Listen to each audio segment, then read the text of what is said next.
It is an Ohio State game week. This is your host, Chris Fernie, with the Buck Off Podcast.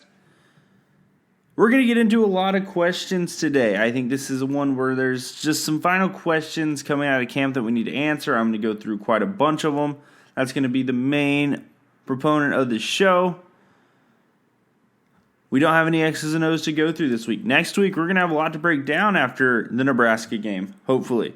If not, we're going to have a lot to talk about anyways. It's going to be game week after game week for the next 9 weeks. It's really going to change the identity of the show again. It's going to be a lot more reactionary. I think I got to get ready to do a little bit of extra work during the week to give you guys just that little bit of extra reaction stuff to the pressers and all that. But today, I've got a few pressing topics as usual. I think when I go through the 2 deep projections, that'll probably be what closes out the show today. And then we're going to wait until that's released, and we're going to wait until we see what the Buckeyes look like. And that's going to be the episode today. It's all about what I see Ohio State being. Be ready for the conference preview at the end of the week for the other 13 teams in the league. And then, obviously, I'm going to do a game preview Friday as well. So I'm going to be up a little earlier on Friday. I'm going to be in bed a little earlier on Friday. But when I wake up in the morning at 8 a.m. and go get a morning coffee, it'll be Saturday. And we'll be playing Nebraska. Go Bucks. Don't forget to follow me on Twitter at BuckOffPod. And don't forget to follow this show on Instagram at BuckOffPod. It's time to get rolling. Go Bucks.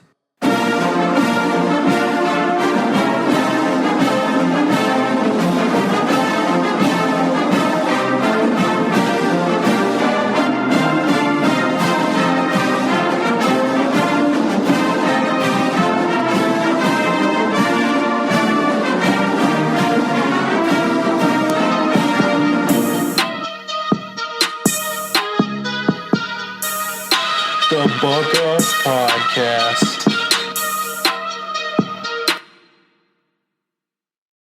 It's an Ohio State game week. I've already said it. I'm already excited. We are taking on the Nebraska Cornhuskers this weekend. Big noon kickoff. We've got Joel Klatt. We've got Gus Johnson. The whole imagery is going to be there. The big news, Ohio State's taking on Penn State. 7:30 p.m. on Halloween. Going to be a big night then. But we got Nebraska to look forward to. So first and foremost, Ohio State has and will always sort of be looked upon as egotistical, maniacal, crazy, We're the big bad Ohio State Buckeyes. We're going to be looked at that, That's how people see us. We are very arrogant. That's the word I usually hear about us Ohio State fans. And us who follow the Ohio State program closely, it's a very arrogant bunch. But we finally found an ally. And this ally was one of the driving forces in getting back football this season, and fall sports and winter sports. The driving force behind this, and they've said it back and forth, hey, Nebraska, thank you for helping us. And, oh, hey, Ohio State, this is Nebraska here. Thanks for helping us. And Scott Frost went on to echo that sentiment yesterday. Our team doctor headed up the task force to get Ohio State and the Big Ten back into play. Nebraska was one of the most vocal opponents to not having a season. So the teamwork there it was beautiful, and then the media tried to turn us on each other, tried to make the conference look like the bad guy when they scheduled Nebraska versus Ohio State. But you know what? We were supposed to play Nebraska and Ohio State anyways. I just think it's destiny that it's the first game. The two teams that battled, the two teams that fought, the two teams that did all those buzzwords coaches love to use to get back.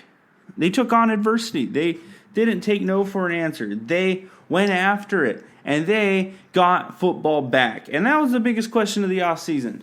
When it was going to be back, if it was going to be back. I remember the pain I felt when the season got canceled. It was not a pain I'm used to feeling in life. It was something I couldn't control. but it was something I wanted so deeply. And we are indebted to the effort of Nebraska's players, parents, coaches. We are obviously always indebted to our Buckeye faithful because of the joy and excitement they bring to our Saturdays and our lives. But that doesn't mean anything on Saturday. On Saturday, it's about beating the brakes off Nebraska, proving to the AP pollers, the people who are going to be voting on the college football playoff. Yes, this Ohio State team, it's not only on the level of Clemson and Alabama.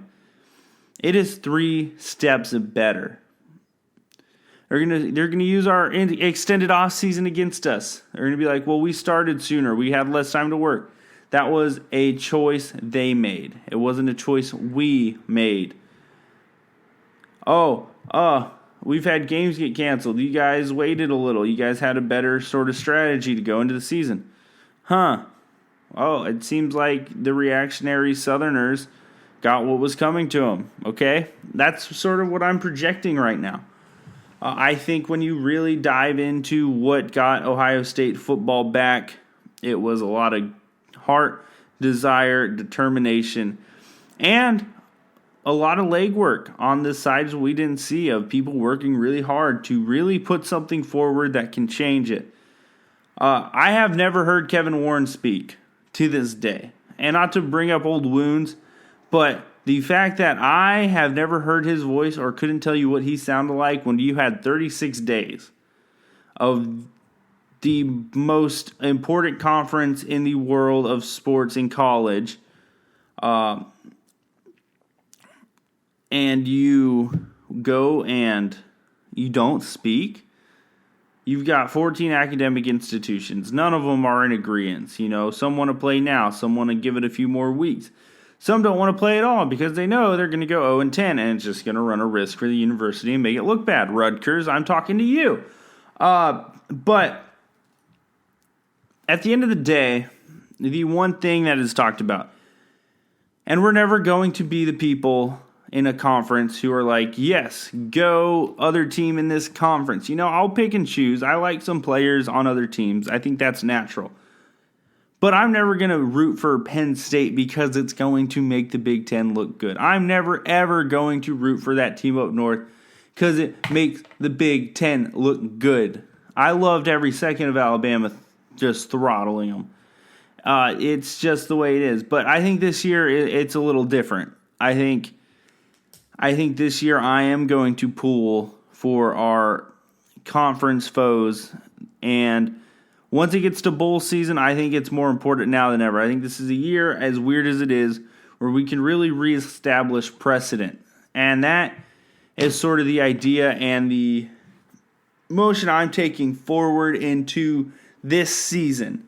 I think it's a big deal this year of conference superiority, and I am tired of watching the SEC and the ACC. I don't want to watch them anymore. I think the SEC has played the worst brand of football of any Power 5 conference I've seen in the last 10 years. It is talent accumulation malfeasance what they're putting on the field. I hope the players are watching. I just know the Southern car salesmen they call coaches down there just somehow keep getting it done. And I know proximity to home is probably a big portion of it. But the identity of the SEC is so it's covered in falsities. I think the coaching you get there is not great. I think you could see that a lot of the naturally gifted athletes in the SEC go on to have great success.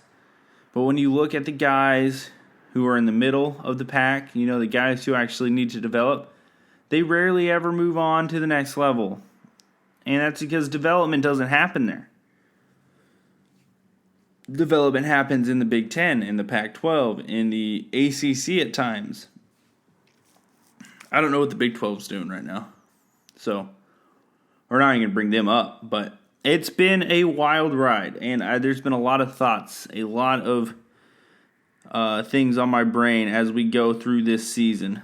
But there are still so many questions to be answered before this season gets going. And yes, we're going to learn a lot. In the minute, the 2 deep, 3 deep depth chart is revealed. Okay, so I think realistically, when I go through my 2 deep today, it's going to be pretty close. I'm not going to say it's going to be perfect, but it's going to be pretty close. So when we go through that at the end of the show today, it'll be a fun little activity and exercise. But we're going to go through some of the biggest questions the week of kickoff, and I think going through the show this way, it's going to be a very good indication of what we're going to get into this season. So, yes, okay, so the first question is, will Ohio State come out in mid-season form? I've been seeing that question all over the internet. I've had a lot of people ask me that personally, like, what can we expect in Game 1 versus Nebraska? What expectation do I have? So I took a gander at the media guide. I didn't get too deep into it. I'm going to be going through that more for Friday's show, and I think we'll have a preview guide for Friday's show.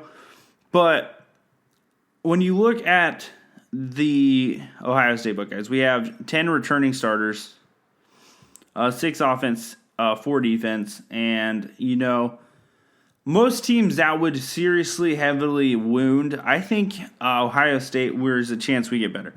So when you look at the roster this year, the positions we return starters to.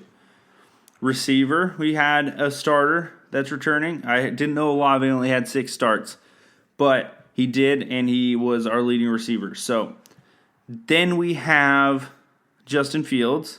Then the line has 3 guys in Allaby, Davis, and Myers.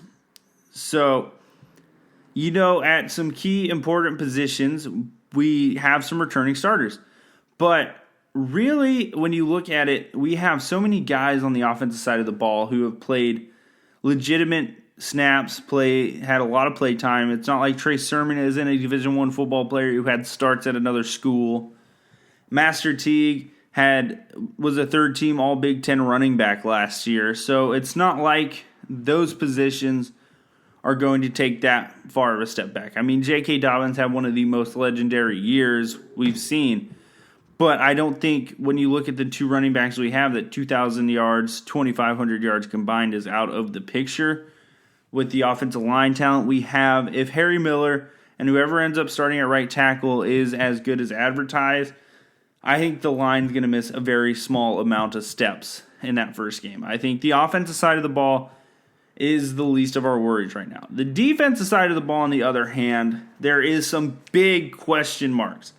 And I'm not saying they're question marks we should be worried about, but they are question marks we should have. All right, so we lost 2 first-round picks at corner. All right, now with our lineage, that means Shaun Wade is going to be a first-round pick.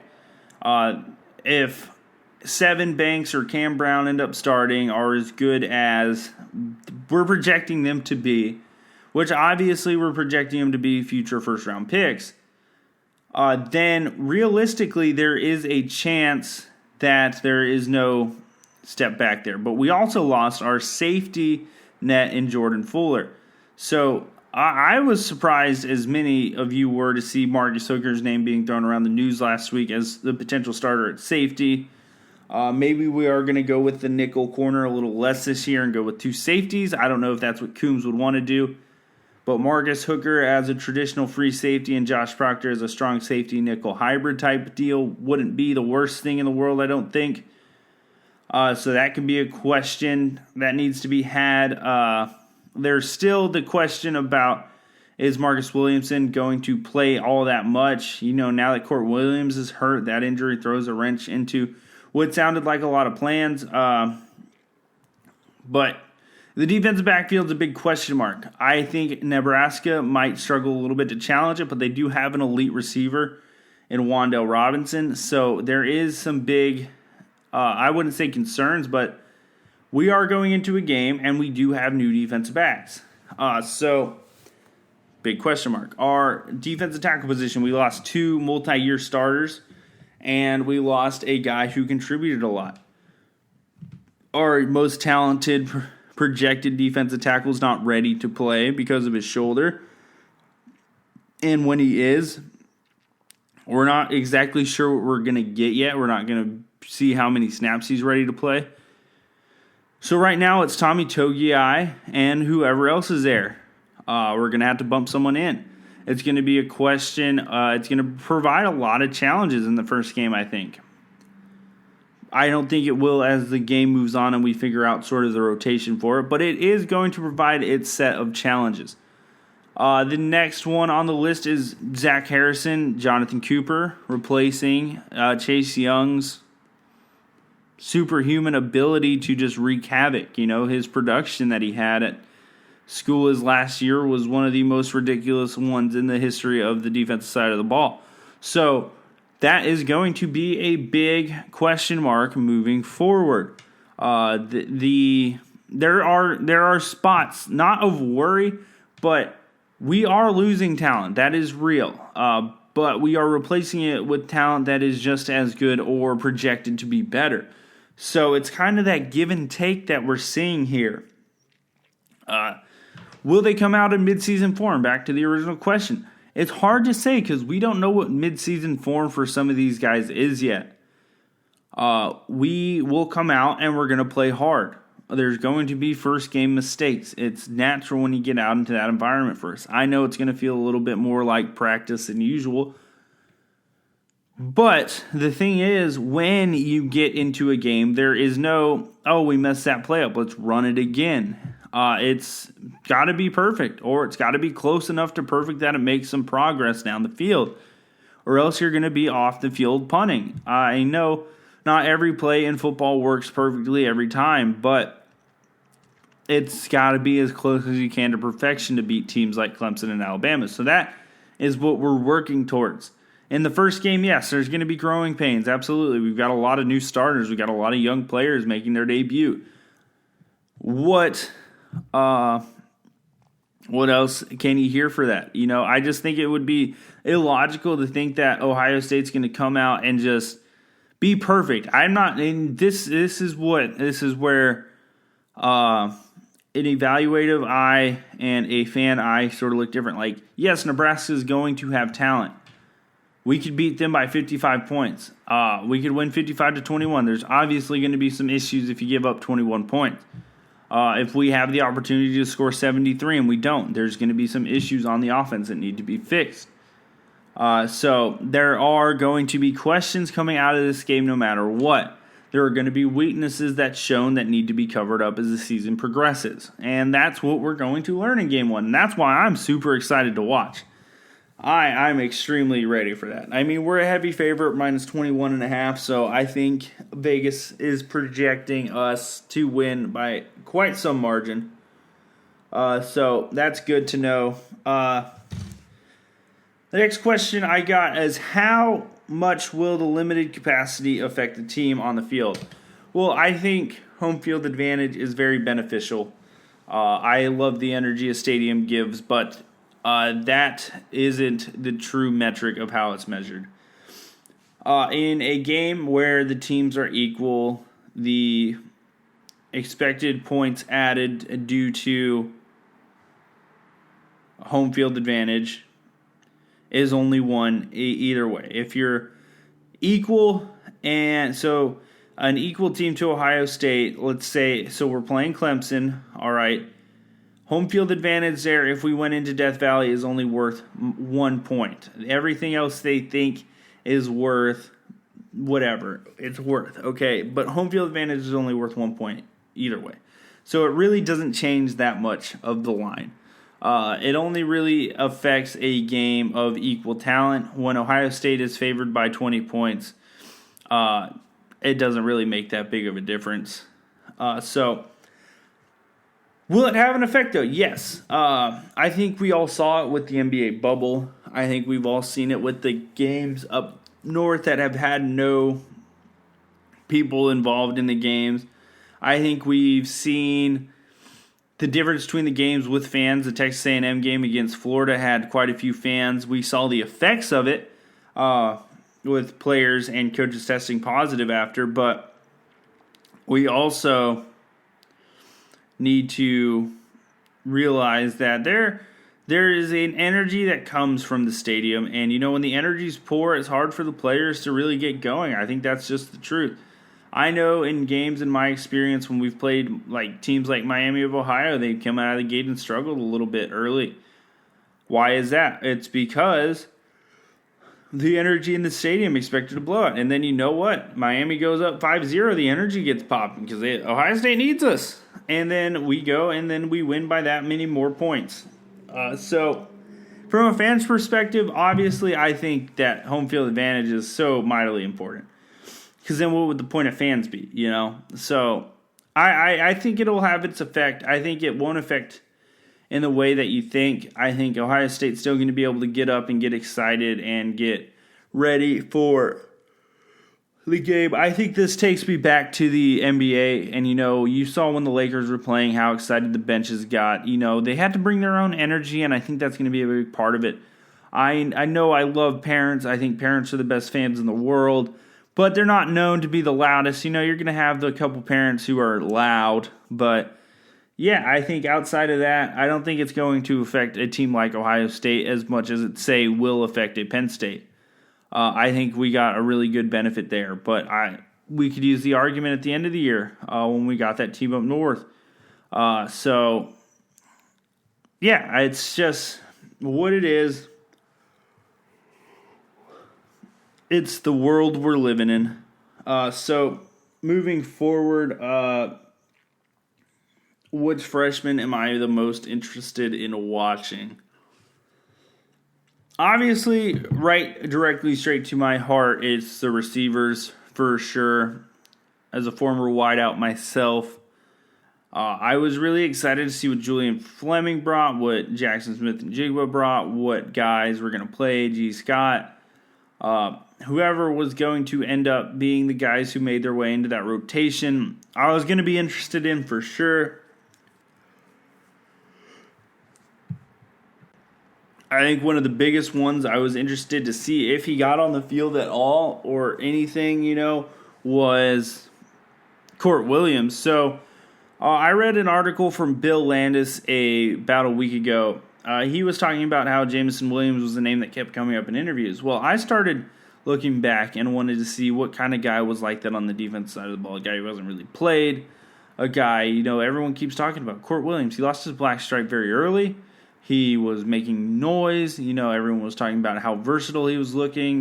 They wanted to move him to linebacker at first, but he's been such a good athlete that they thought it would have been a waste.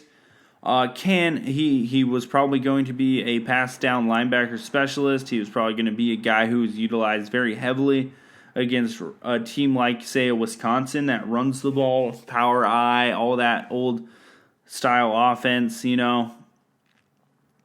So I think he was the guy I was most excited for. Now I think it's going to go to the receivers again. I think I'm back there. I don't know if any of the corners are going to keep making noise. Obviously, if, say, Cam Martinez or Lathan Ramson gets in the game, I wouldn't mind that. I was really excited for Ryan Watts for the longest time. I thought he was the coup d'etat out of Texas that we got there. He was a stud. He's lengthy, he's big, he's strong. I really thought he was going to be a little bit louder in his entrance, but it's some people grow and change at their own pace. I'm not saying Ryan Watts, but I was excited to see what he'd do in camp. I think he's probably done fine. I've seen the videos, but we're pretty loaded at corner historically, so it would make a little sense. I think corners are most consistent next man up position, and we'll see as it goes. So the Court Williams injury, that one was my next question. I kind of touched on that already. But the last question I also kind of answered, biggest question marks. Let's go and look at the schedule. Games that'll provide the biggest challenges. I did a show on this individually But when you look at Ohio State's football schedule, I think there's only 2 games you could really talk about. And it's going to be fun to watch. So I think at State College, PA against Penn State, that's the game. And then I think the game where this is definitely not a game of worry, but we got a pretty relatively easy run. We got Rutgers, Maryland consecutively. Indiana is supposed to be a sneaky good team. Get them at home. I don't think there's going to be any challenges there. Illinois, they had their upset against Wisconsin last year. I think for our first battle for the Illy Buck in I don't know how many years. I think we'll be fine. I think we'll want that wooden turtle. Michigan State doesn't worry me. I don't know what Mel Tucker is going to be able to accomplish with the offensive talent they have. And then that team up north at home. I think this game, I wouldn't say I'm worried about this game. I think it's going to be a competitive game. But really on our schedule, there's only 2 games where us Ohio State fans should go in and be like, all right, like this team should be good. They should give us a challenge. And that's Penn State and that team up north. Every other game, we should breeze through. And that should be the expectation. Anything less than domination in the other games is going to affect us at the end of the season when we are decidedly getting compared to Alabama and Clemson. The eye test is going to be more important than ever. That's why Dabo Swinney put up 73 points this last week. It's just very important for the optics of the playoff committee. It shows utter domination. That's what we need, the brownie points. So, yes, I think the schedule is a schedule where there should not be any holding back at all, period. So, that's sort of what I'm seeing here. If you guys have any games you think could trick us up, I'd love to hear your thoughts. Tweet them at me. I think those are the biggest questions I had to answer. I think Ryan Day's going to do his he did a presser yesterday with his weekly appearance on 97.1 The Fan. He's going to have his bullets for today. So I think one thing I took away from Ryan Day's conversation on 97.1 The Fan, the most important one was the first day of game week was a huge ball security day. So you know what the defense is working on? They were working on getting the ball out. The offense is working on holding on to that ball like it's their life, like it depended on. And, this is a small thing, but the difference between my high school coaches and my junior college coaches was every single day, no matter what, we did ball security drills. It wasn't once a week. It wasn't twice a week. It was every single day at practice. It was a little drill, but there were ball security drills every day. So getting ready for ball security is the most important thing. Quarterbacks protecting it in the pocket, protecting it when they get out of the pocket. Running backs, just not getting too loose with the ball when you're getting through the line of scrimmage in that second level. Making sure it's tight to your chest when you get closer to the end zone. You don't want to get caught and have it punched out. That's embarrassing. And then when you come and you look at the offensive line, it's about finding the ball, getting on the ball, and that's important. Receivers, it's similar to running back. You don't want to have it get punched out when you're running with the ball. It's pretty straightforward. Now we've got his next topic. He was asked about his coaching staff. He himself has said, I think we have the best staff in America. Couldn't be prouder of the staff and what they've handled themselves over this time. The staff has been loyal, compassionate through the process. They set a great example for the players with how they've taken the protocol seriously and balanced football with the health of their families. So there are a lot of questions. He also got into Day and himself, Ryan Day, and Chip Kelly, and how Scott Frost was also a Chip Kelly tree guy. So really, I think when you look at Scott Frost, the cleverness of him, he won at UCF. I think Nebraska is going to take a little bit longer to rebuild than he'd like.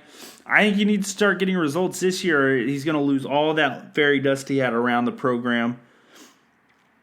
But I think when you come from that tree of Chip Kelly, the two things that have come from the tree of Chip Kelly. One, offensive creativity. Yes, there are going to be some principles that you see these guys use that Chip Kelly made famous in the sport of college football. Two, you're going to see innovation. You're going to see new stuff every time you walk onto the field. That's what Chip Kelly was known for. Yes, Chip Kelly never slowed it down. But when Chip Kelly got to the NFL, the things he was able to change are what you see Ryan Day implementing in college and doing it at an extremely elite level. So I don't have many questions about if Scott Frost is a good offensive mind. I think he's a great offensive mind. I think he's just working on getting the talent that he needs to run his offense, the guys he wants, and the guys who want to be at Nebraska. That's two things you've always needed in Nebraska. Day, he's elite. We've seen it. He calls games with the best of them. When his team runs out, they're not scared to play anybody. That's it. And it's always going to have that first game nerves. And I think, the coach saying that very much personifies him, humanizes him. When you think of the coach at Ohio State, it comes with this lure. You got Urban Meyer, you've got the sweater vest, Jim Tressel, you got Cooper, who won a lot. You've got Earl Bruce, who won a lot of games. You got Woody Hayes, the greatest to ever do it. And that's just really what it is. So we'll see. I think we're going to beat him down. I think Ryan Day's ready to go. So when you look at a projected 2-deep depth chart, what are your takeaways? So right now, I'm going to take you guys through how I think each position is going to project, and that is what we're going to do. And we're going to start easy. We're going to start quarterback. Obviously, Fields is number one. I think this might be one where you get Justin Fields and you get Hoke or Stroud or Miller. And then that will be how they do it. We're not going to know who the backup is. Who do I think the backup is? I think in case of emergency, it's going to be Gunnar Hoke. Been in the system longest. I think he could manage a game till the end and do enough to win a game. I think with Gunnar Hoke, that's what you get. I think when you have a week to prepare a young guy, I think you go Stroud or Miller. I don't know which way Day's leaning. I think that's what we're going to learn in the 2-deep release. RB1, RB, I think it's going to be written as Sermon or Teague. I don't think there's going to be a 1-2. I just think it's going to be Sermon or Teague. At Z, we're going to have Olave 1 for sure. I think this is a position you're going to see probably Smith and Jigba or Babs and X. And Jigba or I think we'll just go too deep there. X on the other side is JMO. So Jameson Williams is the 1. Why do I think Jameson Williams is going to be the 1? I think he does provide something this offense hasn't had in years. Yes, Chris Olave is really fast. He's really great at creating separation. But he's not really your classic deep threat. His top line speed isn't what Jameson Williams is. I think you really see the difference between an elite 4-5 great route runner and a 4-3 sprinter when you see Jameson Williams run versus Chris Olave. A lot of you are going to think I'm the craziest son of a gun for saying that Chris Olave runs a 4.5, but I think he's high 4.4s, maybe. I'm just saying it for comparison's sake. Apparently, Justin Fields is the fastest dude on the team with a 4.3. I'm not saying I've ever seen 4.3 speed from Justin Fields, but I'm just saying. So X Jameson, I'd say this one will be Fleming or Bab as the backup. There's other receivers as well that could get into the mix here. H is going to be Garrett Wilson, I believe. And then behind him, this one's a tough one for me to project. I haven't really been paying attention to the H position. I was just really excited Wilson was going to be there. But throw in your 2 guys. This has been the guy who has received the most passes each year. had the most catches, not always the most amount of yards, but been close. So the H position is very important. So obviously, going to right tackle, we've got NPF, I believe, is going to be the guy who gets the first start. But I think right tackle is going to be an or situation with Paris Johnson Jr. Right guard, that's Wyatt Davis. The backup could be a multitude of people. I think if, knock on wood, because we don't want this to happen, it would be DeJuan Jones who comes in. More on that in a second. Center, it's Josh Myers, and then Harry Miller's the backup center. And then if we get to like a third, I believe it's Gavin Cupp. And then right guards, Harry Miller. I think that is also Gavin here. And then LT is Alabi and the backup's DeJuan Jones. Those are going to be the two there. So to me, what we've seen in the offseason, there's been tons of pictures, and DeJuan Jones has played 4 different offensive line positions. He has not played center. DeJuan Jones is the almighty 6th offensive lineman that's going to come in via injury or any of that. So I think when you look at the offensive side of the ball, it's pretty much set. I don't think there's going to be any surprises here on the first 11 out there. I think the surprises come with the second set of 11s. We're going to know a lot. The coaches have been pretty coy about who's been where, who's been playing what. They talk about, I remember Ryan Day saying last week, it seems to be what the number is at 6. That's the exact quote. Moving forward, I think we're going to see quite a bit of 6 receivers. So, however they choose them, I think we're going to see 8 or 9 play in the first game. I think that's just usually how first games go. And then as the year goes, we're going to see who gets in and gets in more. So, by the end of the season, you got to hope the freshmen level up to that point. So the next on the list is obviously the defensive side of the ball. Defensively, I am just going to go with my projected starters here because it can get real messy real fast with backups on the defensive side of the ball. But we're going to start with the defense end. We're going to have Zach Harrison. Obviously, he's starting. And Jonathan Cooper is going to start. Their backups are going to be a combination of Javonte Jean-Baptiste, Tyler Friday, Tyreek Smith, so on and so forth. So whatever side they end up coming in on, they're just 2 deep, 3 deep.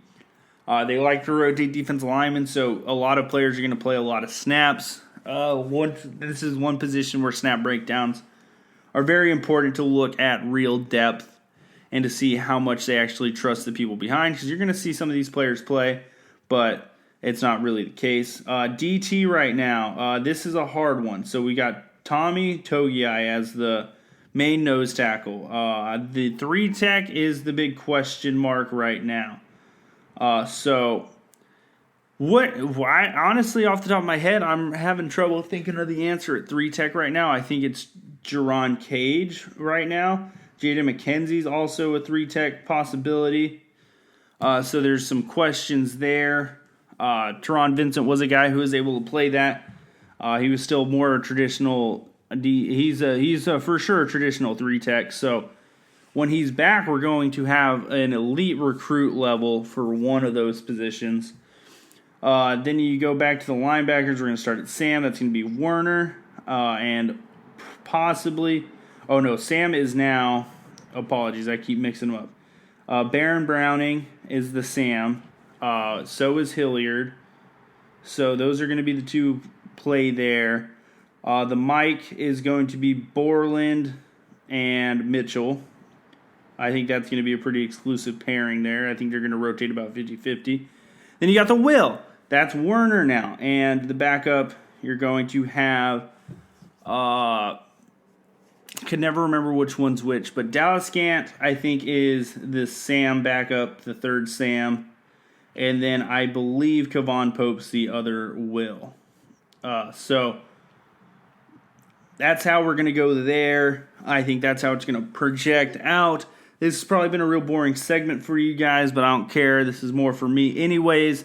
Just kidding. I think this is fun. I think this is why people come to this show. We really get into the P's and Q's. Okay, so now we get to cornerback, Wade, and then Sean, and then he'll have a backup in possibly, I think, Cam Brown or Sevyn Banks, whoever ends up not playing. So we're going to put Sevyn as the starter right now. I think that's how more people are projecting it as of now. But Cam will be the number one backup coming in on both sides. Now in the nickel corner, you've got Marcus Williamson, Lathan Ransom, and Cam Martinez working in there. And then at safety right now, it's Marcus Hooker, and Josh Proctor's the backup, apparently. So that was my one projection throughout the offseason that I got wrong. I felt pretty good about what I saw. I said I was talking about Pete Werner moving to Will in June. So we'll see how that turns out for everybody. But the rosters, I mean, we read it out. It's a good roster. There's a ton of talent, and a lot of these players aren't going to be first-time starters. A lot of them have played a very crucial amount of snaps. So when I talk about snap count on the defensive line, when you look at last year's snap count, Zach Harrison got a lot of big-time reps. Jonathan Cooper got a lot of big-time reps. Zach Harrison wasn't even really actually supposed to be in the rotation last year. That is just how good he was as a freshman. So if you're taking that into consideration with the game slowing down for him, I think he's going to be the best defensive end in the conference. That's my last projection for the day.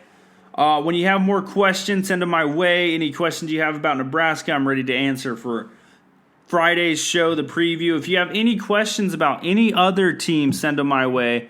You can send them to the buckoffpodcast@gmail.com, or you can tweet them at me directly. Either way, we're going to get ready for the game this week. Conference previews coming. Anything that happens or sprouts up, get ready for my first YouTube reactions to start popping up on the interwebs. But yes, keep reading your Letterman Row, keep reading your 11 Warriors, keep reading the media preview. It's all fun, good information. It's going to be exciting. And I think when we come out and we smash Nebraska, that's my prediction. Yes, you're getting it a show early. It's going to be all worth it. So at the end of the day, what's it about? Football's back, baby. We're in a game week. I'm excited. As always, follow the show on Twitter at BuckOffPod, and follow the show on Instagram at BuckOffPod. Content coming on Instagram, I promise. I just need to continue to work and balance my work for both my real job and the show, and continue to get better at it. But right now, subscribe to the podcast, rate the show. We're going to get into it, and I am excited for the season to start. We got one more show, and then it's football season, and that is unbelievable to me. I am so excited. All right, so get after it. Hopefully I answered a lot of your questions about the depth chart. We're going to really know the answers once it gets sent out. This is your host, Chris Ferrani, signing out. OH!